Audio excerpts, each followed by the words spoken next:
Working Cows Podcast, Episode 31.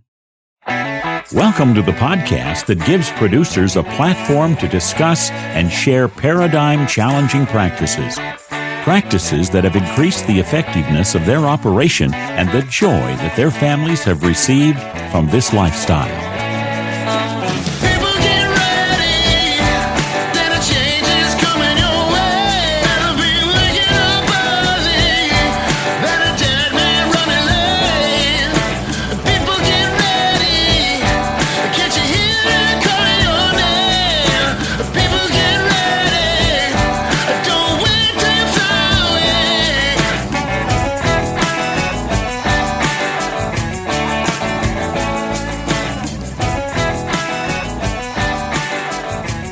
Hey everybody, I just wanted to give you a quick update on the Steve Kenyon episode. We are in an off-again, on-again, off-again situation with that episode, so I think we will be able to release that as episode 33. If you don't know what I'm talking about, I do usually announce the upcoming guests at the end of the show, so if you're not sticking around for that, I would encourage you to do that, and you just never know when we might sneak in an Easter egg at the end of one of those episodes as well, so do hang out and check out the end of the episode, the closing monologue of the show, and I would encourage you to do that. Today we have Derek Schwanebeck returning again. Sat down with him a while back and talked a little bit about continuing education and how important it is for ranchers and some of the challenging things that come up in continuing education classes. So I hope you enjoy this episode with Derek Schwanebeck of the Western Sandhills of Nebraska. Derek, thank you for joining me again on the Working Cows Podcast. It's a pleasure to have you on in person to sit down. Kind of rare that I get the opportunity to do this, and so I appreciate your time today. It's an honor to be here. I love your office. It's surrounded with things about God and God's love. I'm just great environment to work in, man. A little bit jealous. So. I was doing an interview the other day with David McLean, who is the executive director, I think, maybe of RCS, which I'm not even sure what that stands for, but it's Ranching for Profit's sister school in Australia. And that picture was over my shoulder the whole time, and he had to ask me about it at the end. And so I explained to him that this is a picture that was painted by and I'll post a picture in the show notes page just so everybody's not like, what the heck are they talking about? This is a picture that was painted by a guy during the course of a 45-minute talk he gave to a room full of students. And it's a picture, supposed to be a picture of Jesus reaching down through the waves to pull Peter up out of the waves after he sunk when he lost his faith in Jesus, or took his eyes off Jesus, or whatever preacher illustration you wanna throw in there with that one. But it was a cool deal, and it was a really cool gift, and I love having it in here. So it's bright. Yeah. So we spent the day together today. I really appreciate you coming up and taking time out of your day to come up and kind of ride around on some grass and mostly snow and look at some things and let me pick your brain a little bit. And we talked a little bit about, what we did was I met you through the High Plains Ranch Practicum. You came in as a guest lecturer there, and just the power of that High Plains Ranch Practicum. And I think that what you go into the ranch practicum or a school like it hoping to get out of it is so much less than what you actually get out of it. You're hoping to get some practices, you're hoping to get some knowledge, but the fact that you're sitting across from me today here in Belle Fourche, South Dakota is a testament to the networking power of continuing education. So what are some of the benefits that you see beyond knowledge, beyond new ways of looking at things, or maybe that is a benefit, but beyond knowledge, what are some of the things that you think about when you think about continuing education? I love continuing education. It's part of my personality because I just like new things. So that's kind of a good gift I have, is to just go learn new stuff. But the more things that I get exposed to, the more people I meet, the we got this little Facebook page, Ranching Out of the Box, and out of the box or a paradigm shift. That's me. And so continuing education, whether it's about a different computer class, how to work your phone, or ranching, or kids. Oh man, you could never learn enough about kids. So I like continuing education, especially the smaller classes where you're not as pressured. It's not about grades.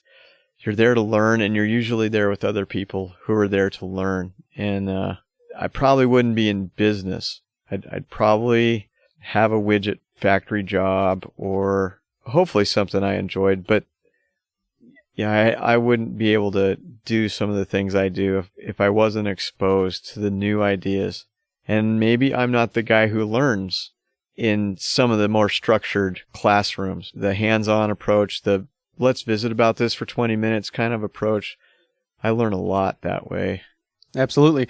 What are some of the, well, first of all, what is your business? You said I wouldn't be in business. And if you want some background to just Derek's family and those things, you can go back to workingcows.net/9. He was my guest on episode 9. What is your business, though, specifically? To be specific, the one, when I sit next to a person on the airplane, hey, what do you do for a living? I tell them I'm a rancher, because the specific answer is just too technical. But technically, I'm in the solar energy business. I harvest solar energy with plants. And so my job is to grow as many plants as I possibly can so I can harvest as much solar energy as I can. That's what I do. Then I sell those plants. Let's call it grass, or let's call it forage. And usually I sell that to cattle. And maybe it's my cows, but usually it's someone else's cows. And which makes me, I'm a used car salesman, or I'm a middleman, or if we were going to have a good technical, easy term, it's a service-based industry. I use someone else's land. I use our God-given solar energy, and I usually use someone else's cattle. And I provide my landowner with an income, and I provide good quality grazing for my custom cattle clients. And I do have my own cattle, and now there's that word, paradigm shift. I look at it completely different. If my cows want any of my grass, they have to pay for it, just like all my clients do.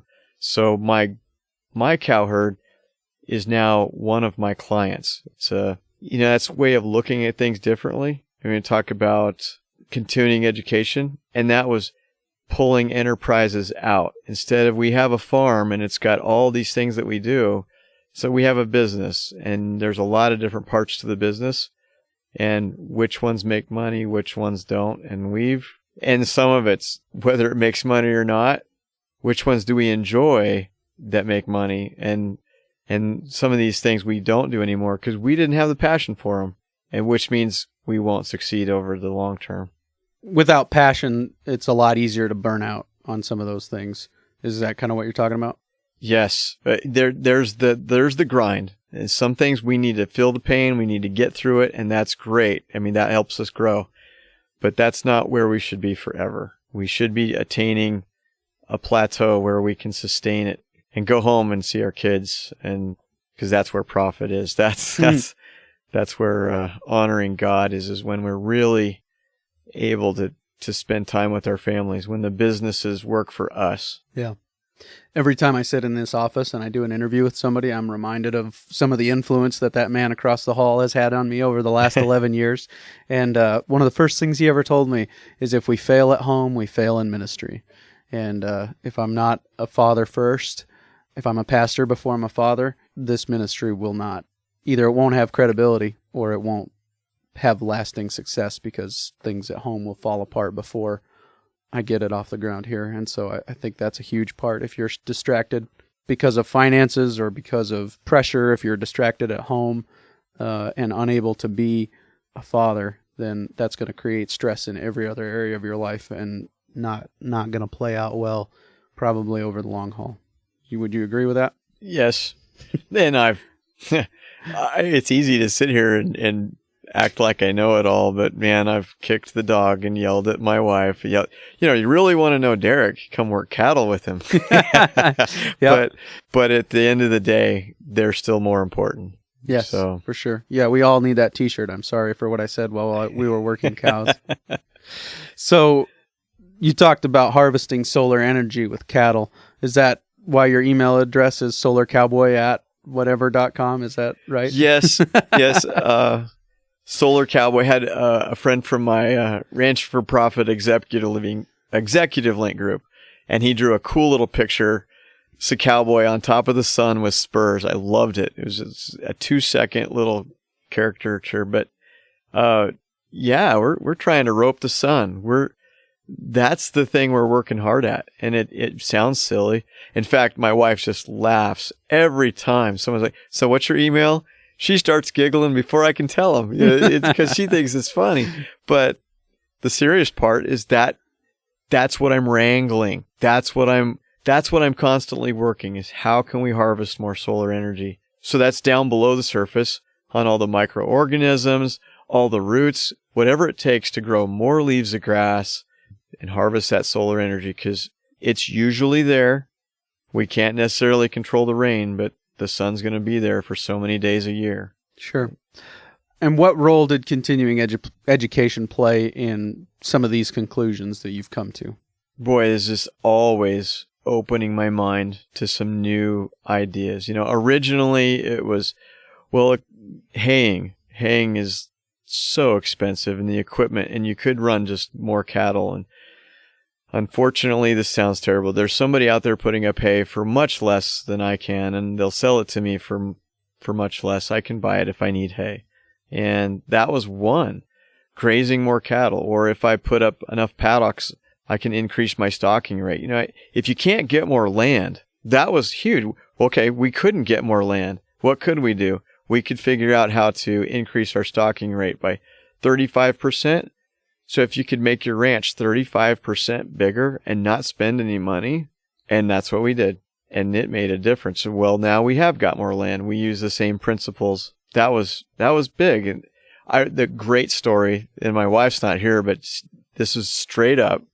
We were going to do fence line weaning because it was less stress on the cattle, probably more gain on the calves. And I wanted to try it. This is going to be with a 1-wire hot fence. And my wife said, "Okay, I'll go do it. It's not going to work, but I promise you, I'll give you everything I got."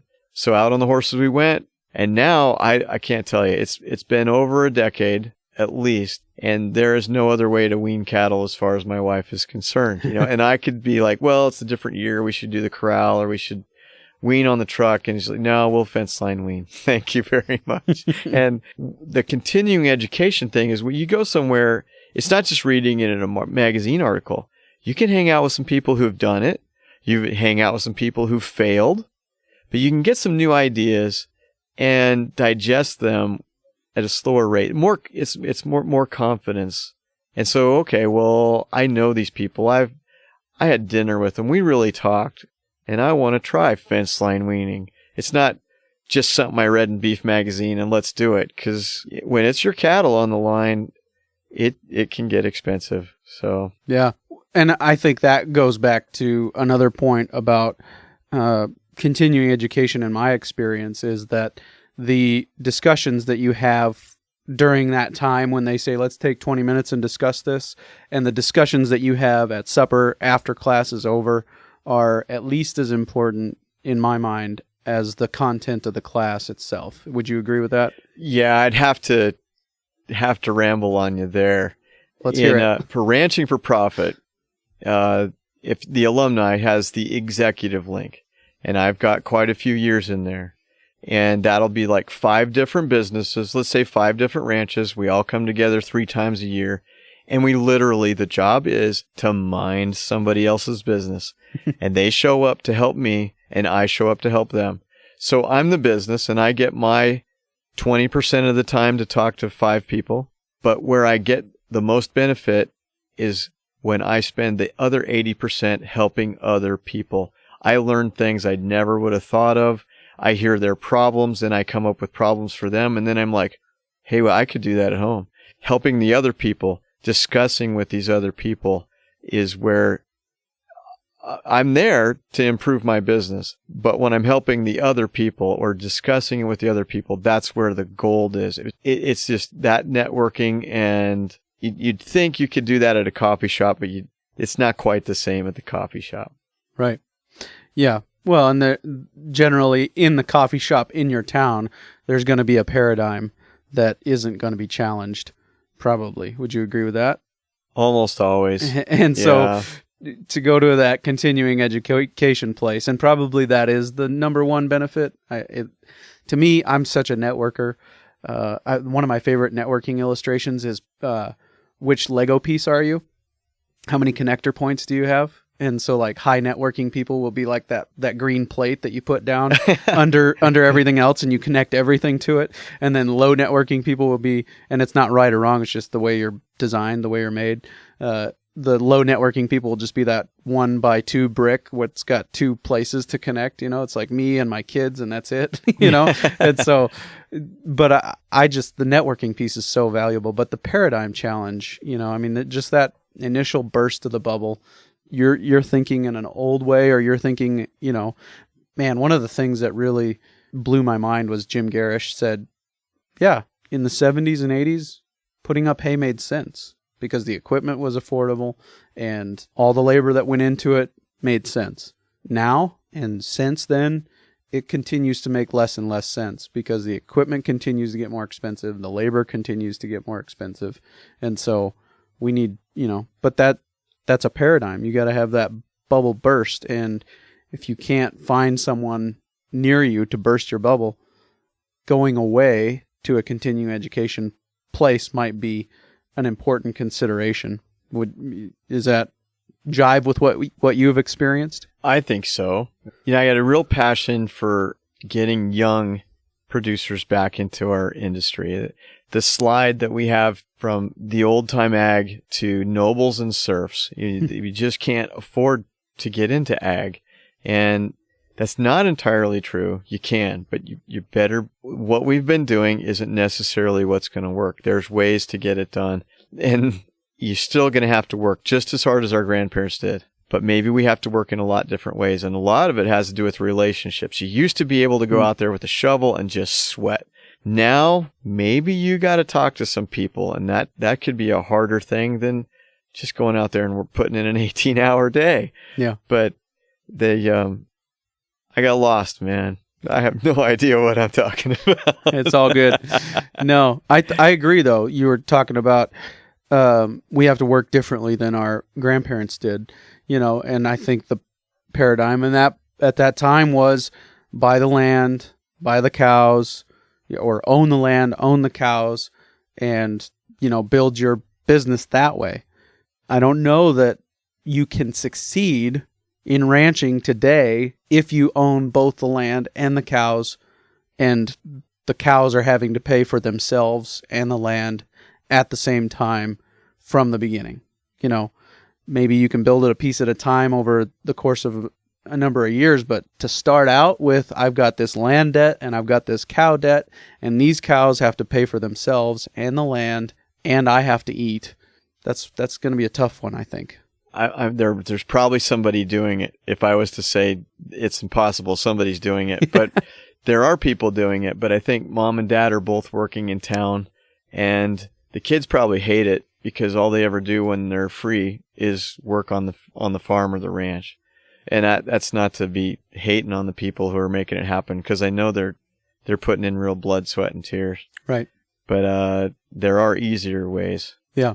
Yep. That to start in the first generation, in that paradigm, that's what it's going to take. You're going to have to subsidize with some off-farm income, and insurance, is such a huge consideration these days. That's probably going to have to be some people. I think that's the only reason they have a town job, is for the insurance. But, honestly, there are other ways to go about doing that too. There's become a lot of these health sharing services have sprung up. I'm a member of Samaritan Ministries, that we use them for our health care or whatever. There are sharing networks. So there's other ways of getting around some of those things, but if you're not asking the cows to pay for the land, I think there's quite a bit more flexibility there, and themselves at the same time. I think there's quite a bit more flexibility there. So we're going to take a quick break and thank our sponsors, and then we'll be back for more with Derek Schwanebeck, specifically talking about continuing education. Hey everybody, it's Clay Connery here again on behalf of the High Plains Ranch Practicum, and I just wanted to take a minute today and share with you one of the other reasons that I'm really excited to be partnering with the High Plains Ranch Practicum to get the word out about their new class. Registration is open now through the end of May, and I would recommend registering early because they have filled up in the past. But the point of what I wanted to share with you today is the fact that the High Plains Ranch Practicum's format is so cool. It is 2 days a month over the course of 4 months. So when I went, it was in June, August, September, and November. And that gave the opportunity for you to come in, get a bunch of information and ideas and practices dumped into your head, go home, look at your own operation, talk to people around you who have done things like it or thought about doing things like it, and look at how it might practically work out in your operation, and then to go back to class and discuss again with your classmates about, some of the pushback and some of those different things, and just continue to take time between the class periods to process it. So it's just a really unique format. There isn't really anything like it that I know of as far as the opportunity to decompress between classes, take in new information, and really assimilate it. And another thing that's really unique about it is the fact that it spans a couple of different seasons. And so your mindset is a little different in November than, say, it was in June. So just some really cool things and some opportunities that I'd like to make you aware of, and hope that you will take advantage of the opportunity to register for the High Plains Ranch Practicum at hpranchpracticum.com. We're back with Derek Schwanebeck. He came into Belle Fourche today just to let me pick his brain, and I appreciate that so much. So, Derek, thank you for your time outside this office and within this office today. I appreciate it. We're talking about continuing education.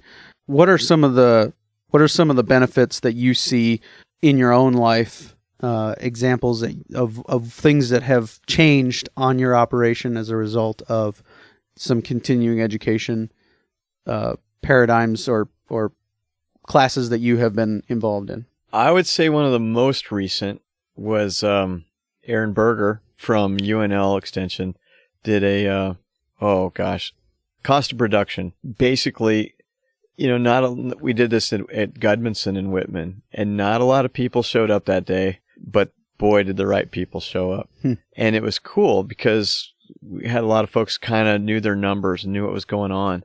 And we got to tear his little computer program apart on the big screen over coffee, and we throw in some scenarios there. And what was interesting, I'm thinking this is fall of 2016. We could not find a way to make money in cow-calf. And let's say we did free artificial insemination and we cheapened up. We didn't feed the cows. It was a computer program. We could do anything we wanted at a click of a button. We could not find a way to make money with cow-calf. And we went home and we did some interesting things right there. That's continuing education. And I'm not saying anything about cow-calf. I'm just saying that was, you're not going to get to do that at the coffee shop. Right?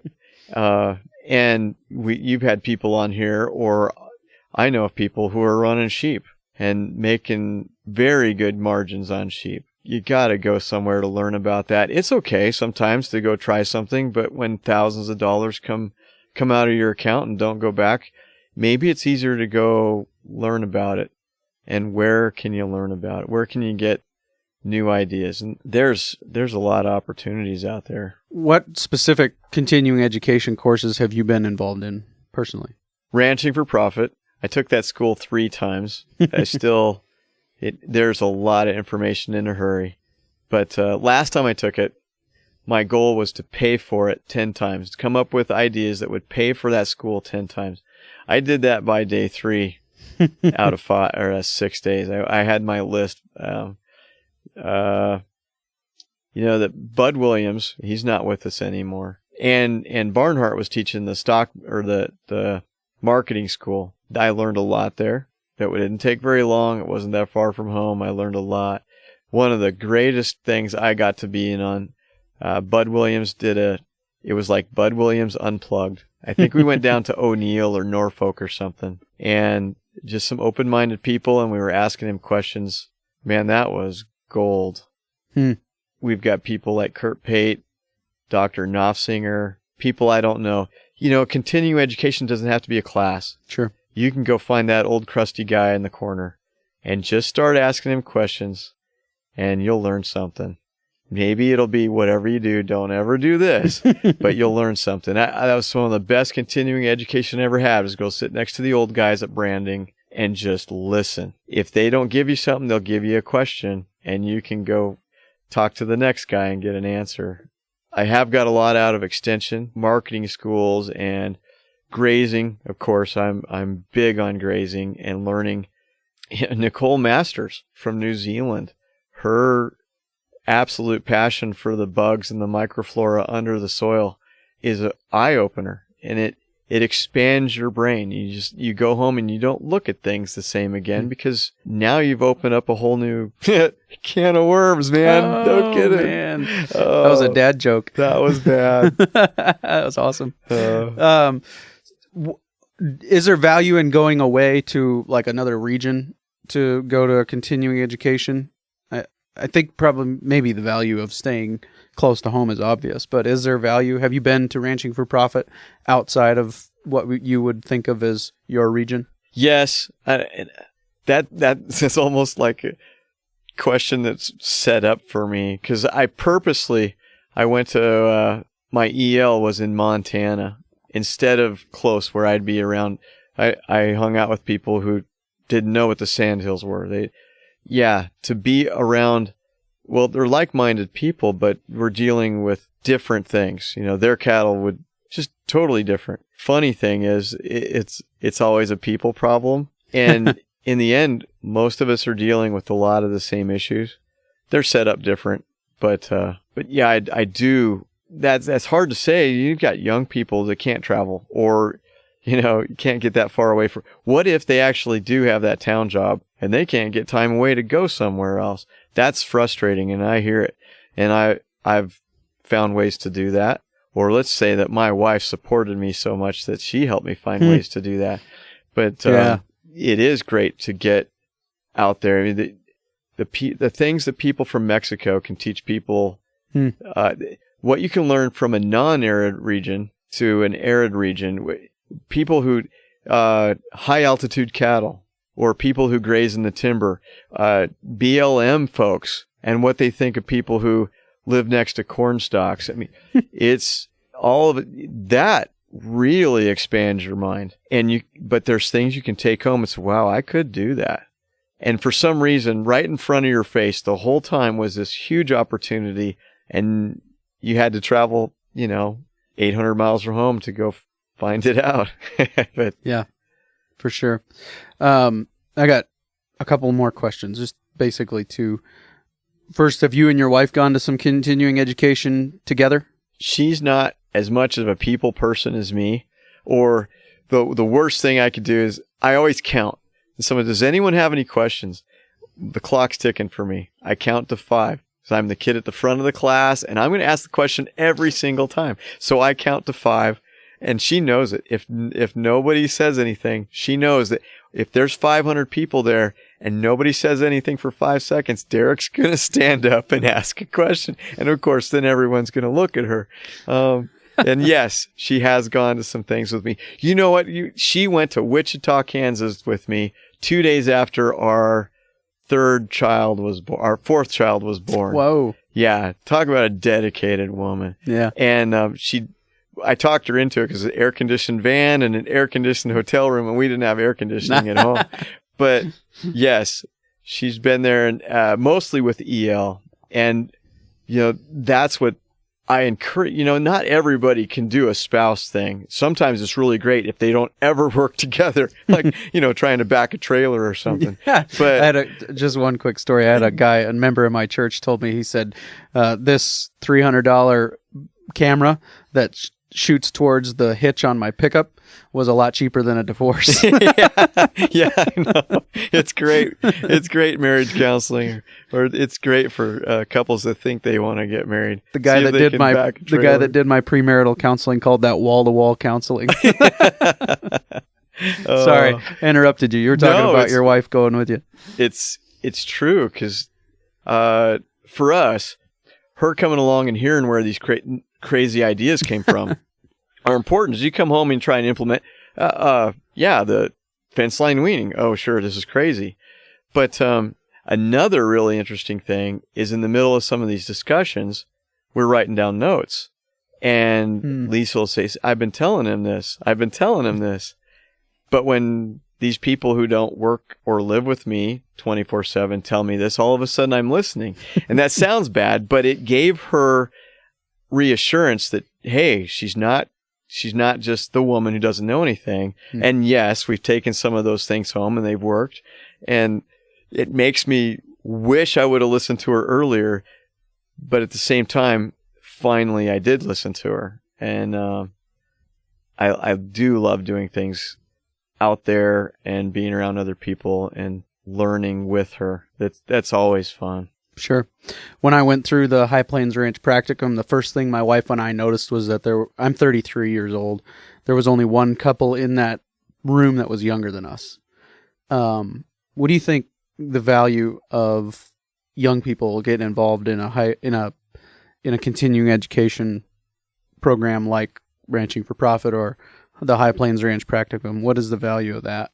Whoa, it's exponential dividends. You know, I'm hard on our conventional colleges these days, but if you just think about what it takes to become a doctor, by the time you get somebody who can actually survive all of that, no wonder we don't have that many doctors.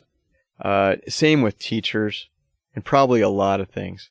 And you see where the statistics of how many girls are going to college and how many young men aren't, or they're just not going to stick it out for an English course that they're never going to use. And I understand the discipline, but I also understand that, hey, I was their age too. Well, let's just use the ranch practicum as an example. It's a great opportunity for someone who doesn't want to take English, but wants to succeed at ranching. And they're willing to learn. They want to learn. And I think it's fantastic for young people. I tell, if I knew, this is how dangerous would it be. If I knew then what I know now, the things that I would have done differently. And that's not like being able to buy IBM stock in 1960. I mean, there's just the mistakes you wouldn't make, the confidence that it gives you, or learning about, hey, if the more I talk with other people, the faster I can grow. I think it's one of the greatest things going on right now for our younger generation. And I don't mean to harp, but especially our younger men who want to be in ag. We could go on for hours, and you and I both have the same, I think, or similar levels of intellectual curiosity that we're constantly trying to learn new things. And YouTube is just this massive time sink of information that we can consume. But I appreciate your time today. I would like to give you the opportunity to make a 45-second elevator pitch to somebody who is a prime candidate for a continuing education course of some kind. Let's see. Continuing education, and expand and grow to be the best we can be. It's a softer way of learning, usually more family friendly, and I mean that in a people with kids kind of way. Because to go back to school, well, I was there. That's hard, but to be able to take 2 weeks off or 2 days off, or pick up the kids that night, you can get away. It's less formal. It's a comfortable learning environment with other folks who are experiencing or going through or have gone through the same things. It's not so much as a classroom. It's just it's a golden opportunity, I think, for people who are looking for a few things that can really make the difference. Sure. Derek, thanks for your time today. Love being here. Keep up the good work, man. Thanks. Well, I appreciate all that Derek has done for me. Just a really great guy and a great opportunity to sit down with him and talk a little bit about the importance of continuing to challenge his thinking in a lot of different ways with continuing education programs. And I appreciate his humility and his desire to continue learning and continue challenging himself. So next week, we have a very interesting episode with Kathy Voth, turning our cows into weed eaters. Training cows to eat weeds, and how she's been doing that for years and having great success with it, and kind of some of the results that she has seen from it. So I encourage you to tune in next week for episode 32 of Working Cows Podcast with Kathy Voth. We invite you to visit workingcows.net to subscribe to the show via iTunes or Stitcher. You'll also find detailed show notes pages, resources from our guests, and the industry leaders who have influenced them. For more ideas on putting your cows to work for you in a more profitable way, tune in next week.